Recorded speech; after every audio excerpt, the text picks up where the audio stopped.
کیا سمجھتے ہیں کہ پاکستان کی اکانومی کو کتنا نقصان پہنچا اور ہندوستان کی اکانومی کو کیا نقصان پہنچا؟ اور پھر ہم آتے ہیں آپ کے مضمون کی طرف۔ بہت شکریہ۔ دیکھیں، جب بھی جنگ ہوتی ہے تو نقصان معیشت کا تو ہوتا ہے،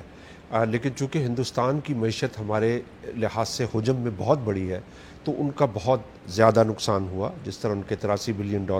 سٹاک ایکسچینج میں گرے، پھر ان کی جو ایئر اسپیس کلوز ہوئی، زیادہ تر جو فلائٹس ہیں وہ پاکستان سے جاتی ہیں، تقریباً $500 ملین پچھلے ہفتے کہا گیا کہ ایئر انڈیا نے لوز کیا۔ پھر جو ٹرانزٹ ٹریڈ ہے افغانستان کے ساتھ وہ بھی رکی،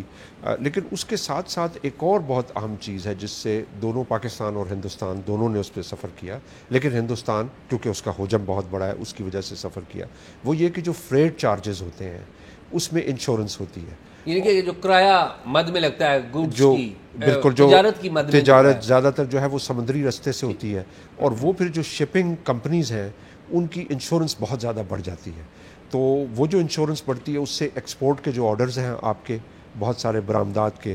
وہ اس پہ اثر پڑتا ہے۔ پھر جو یہ ایک غیر یقینی کی فضا پیدا ہوتی ہے جس میں بہت سارے انویسٹرز آ رہے ہیں، فیوچر کے کانٹریکٹس کر رہے ہیں، ہر چیز رک جاتی ہے۔ تو میرے خیال میں کہ جو ہندوستان نے سیز فائر کے اوپر فوراً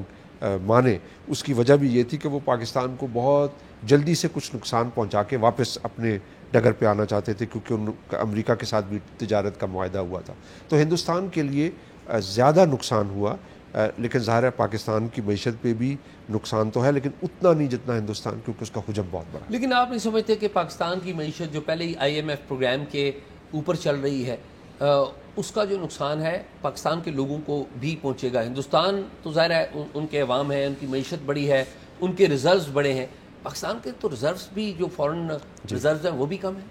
دیکھیں، پاکستان تو ایک مستقل معاشی بحران سے گزر رہا ہے۔ میرے خیال میں اس کے، آپ شاید اس سے حیران ہو، میرے خیال میں اس کے معیشت پہ پازیٹیو اثرات پڑیں گے 3 لحاظ سے۔ ایک تو یہ جو جنگ سے پہلے پاکستان میں جو پبلک سینٹیمنٹ تھا وہ بہت منفی تھا، تو کسی بھی معیشت کی ترقی کے لیے ضروری ہے کہ عوام اس کی ڈیولپمنٹ میں اس کے ساتھ ہوں، اور جو فوج اور عوام کا آپس میں وہ بھی تھوڑا سا زیادہ تھا۔ تو اب اس سے ہوا یہ ہے کہ کم از کم قوم متحد ہو گئی ہے، ان کو ایک نئی اسپرٹ ملی ہے، اور آگے ترقی کرنے کے لیے ان کو جو خاص طرح کی اسپرٹ چاہیے وہ بھی ہے۔ اور پھر ہماری جو معیشت ہے نا وہ بہت زیادہ ڈپینڈ کرتی ہے گلف بیل آؤٹس پہ، یعنی سعودی عرب، UAE، وہاں سے پیسہ آتا ہے، امریکہ بھی اس کو اپروو کرتا ہے۔ تو جو پاکستان کو ایک اسٹریٹجک اسپیس ملی ہے اس پورے کرائسس کے نتیجے میں، اس اسٹریٹجک اسپیس سے ہمارا جو ایک امیج ہے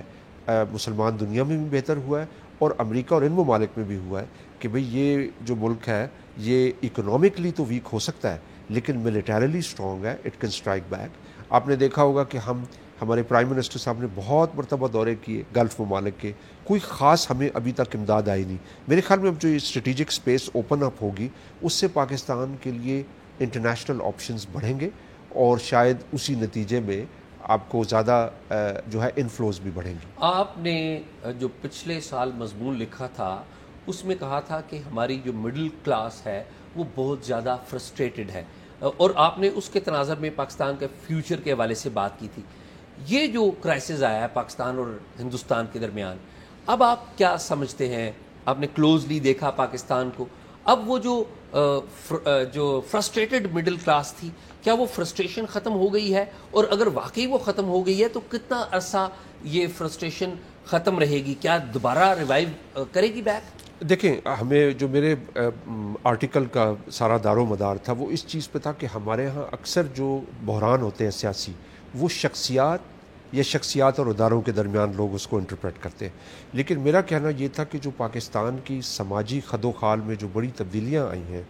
مشرف صاحب کے آنے کے بعد، جس میں آپ کی یوتھ بلج ہے، ہر 3 میں سے 2 بندے جو ہیں وہ انڈر دا ایج آف 30 ہیں، پھر آپ کا جو سوشل میڈیا کا بہت زیادہ پھیلاؤ ہوا ہے، اور پھر ڈائسپورا کا رول پالیٹکس میں بڑا ہے،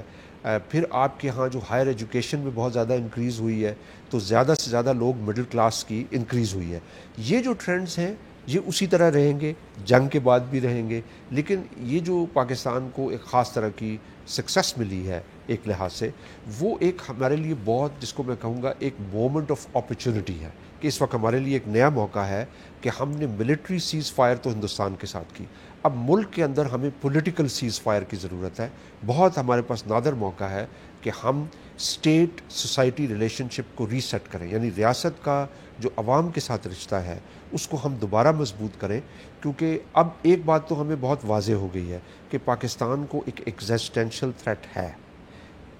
یعنی جو ہمارا علاقہ ہے اس میں ہمیں خاص طور پہ جس طرح ہندوتوا کا انکریز ہوا, اس کے جو یعنی پاور بڑی ہے, تو ہمیں ایک ایگزسٹینشل تھریٹ تو ہے. اس میں جو آپ کے ملک کے خارجی اور داخلی مسائل ہیں وہ آپس میں ملے ہوئے ہیں. تو خارجی سطح پہ ہمیں سکسیس ہوئی ہے, لیکن اب ہمیں جس طرح کہتے ہیں نا جہاد اصغر سے جہاد اکبر میں آئے. جس طرح رسول پاک نے کہا جنگ سے جب واپسی ہوئی تو انہوں نے کہا کہ بھئی وہ جو ہم نے جہاد کر رہے تھے باہر وہ جہاد اصغر تھا, اب جو اپنے آپ کے ساتھ جہاد ہے وہ جہاد اکبر ہے. تو the real challenges that we now face are internal, اور اس میں ہمارے پاس ایک موقع ہے کہ اب قوم متحد ہے, ایک مثبت رویہ ہے ہر جگہ, تو ہم آہستہ آہستہ پولیٹیکل سیز فائر کریں. آپ نہیں سمجھتے سولین سپریمیسی کی جو باتیں ہیں ان کو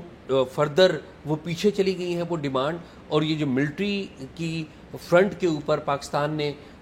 جو کامیابی بتائی جا رہی ہے لوگوں کو,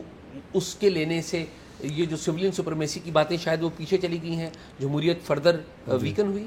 میرے خیال میں یہ اس کا بہت ہی یعنی شارٹ ٹرم ایفیکٹ ہوگا. ابھی آپ کا بجٹ آئے گا, اس کے بعد مسائل ہوں گے, جو آپ کے ملک کے اندر وسائل کی تقسیم ہے اور جو وسائل کی کمی ہے, اور نیچے سے جو آپ کی آبادی بڑھ رہی ہے, خاص طور پر نوجوان طبقہ بڑھ رہا ہے, اس کو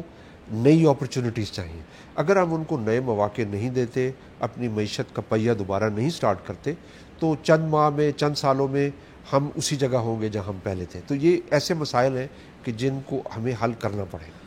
ڈاکٹر صاحب یہ بتائیے کہ 22 اپریل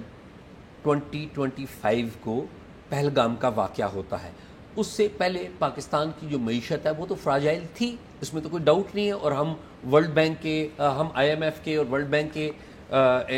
پر انحصار کر رہے تھے. کیا ہماری معیشت کی سمت درست تھی ایٹ دیٹ ٹائم, یعنی کہ 21 اپریل 2025 تک, یا وہ سمت خراب تھی؟ دیکھیں جو معاشی مسائل ہیں ہمارے, وہ کوئی ایک دو دن کے مسائل نہیں, کسی ایک دو حکومتوں کے مسائل نہیں, وہ بڑے گہرے لانگ ٹرم مسائل ہیں. میرے خیال میں ایک معاشی اشاریہ جو ہے وہ آپ کو دیکھنا چاہیے کہ جو آپ کو پچھلے 20 سالوں سے جو ہماری ترقی کی نمو کی شرح ہے وہ کم ہوتی چلی آ رہی ہے, اور اس میں خاص کر جو جس کو ہم کہتے ہیں لارج سکیل مینوفیکچرنگ, جو فیکٹریاں, کارخانے, جو مینوفیکچرنگ ہے, اس کی گروتھ کنسسٹنٹلی نیگیٹو ہے, یعنی منفی جا رہی ہے. تو بہت ساری جو آپ کی معیشت ہے اس کا دار و مدار ہے آپ کا ریئل اسٹیٹ سیکٹر پہ, سروسز سے. ایگریکلچر کا بھی برا حال ہے, مینوفیکچرنگ کا بھی برا حال ہے. یہ برا حال ایک دو دن میں نہیں ہوا, یہ ہم نے جس طرح کا ہمارا ترقی کا ماڈل ہے کہ جو کوئک منی کیے اور کوئی انسٹیٹیوشنل ریفارمز نہ ہوئی, اس کے اوپر دار و مدار ہے. اور اس میں میرے خیال میں بھارت اور جو پاکستان کا تعلق ہے, اس لحاظ سے بھی میں یہ کہنا چاہوں گا کہ ہمیں اب ترقی کے لیے آس پاس کی جو ریاستیں ان کے ساتھ تجارت کرنی پڑے گی. دیکھیں پاکستان میں اکثر ہم بڑی منفی باتیں کرتے ہیں, لیکن دور سے بیٹھے ہوئے آکسفورڈ سے میں دیکھتا ہوں کہ دنیا کے کتنے ایسے ممالک ہیں کہ جن کے بارڈر پہ دو سب سے بڑی ابھرتی ہوئی معیشتیں, جن کو ہم ایمرجنگ مارکیٹ اکانومیز کہتے ہیں, چائنا آپ کے شمال میں اور ہندوستان آپ کے ایسٹ پہ, مشرق میں ہے. تو دو ملک آپ کے ساتھ ایسے ہیں کہ جو دنیا کی لارجسٹ ایمرجنگ مارکیٹ اکانومیز ہیں. ہم ان کے ساتھ, دونوں کے ساتھ پراپرلی ٹریڈ کریں, جہاں جہاں ہمیں لگتا ہے کہ ہمیں فائدہ ہوگا, ہم آہستہ آہستہ تجارت آسان بنائیں. افغانستان کے ساتھ کریں, ایران کے ساتھ کریں. پاکستان کی ترقی کا دار و مدار ریجنل ٹریڈ کے اوپر ہے. دیکھیں ہم ہندوستان اور چائنا کے تعلقات اتنے اچھے نہیں, خاص طور پر جو پاکستان کے ساتھ ان کا یہ سٹینڈ آف ہوا تو مزید وہ چائنا کے خلاف بات کر رہے ہیں. ہندوستان کے آپ ٹیلی ویژن چینلز دیکھیں, لیکن ہندوستان اور چین کی جو تجارت کا حجم ہے وہ تقریباً $100 ارب ہے. ٹھیک ہے, اسی طرح چائنا اور امریکہ, ان کا آپس میں اختلافات ہیں, لیکن کتنی بڑی تجارت کا حجم ہے. تو ہمیں الٹیمیٹلی اپنی معیشت کو اس طرح سے استوار کرنا ہوگا کہ ہم جو ایک فائنائٹ ریسورس ہے کہ ایک زمین ہے ہمارے پاس، اس کو ہم بیچ کے ہاؤسنگ سوسائٹیز بناتے ہیں، ہم اسی کے اوپر تھوڑا بہت پیسہ بناتے ہیں. ہمیں اب جانا پڑے گا تجارت کی طرف، مینوفیکچرنگ کی طرف. اور جو دو ملک ہمارے بہت زیادہ جنہوں نے ہماری مدد کی، چین اور ترکی، ان دونوں کی معیشتوں کو ہمیں اسٹڈی کرنا چاہیے. ان دونوں کی سکسیس سٹوری برآمدات پہ ہے.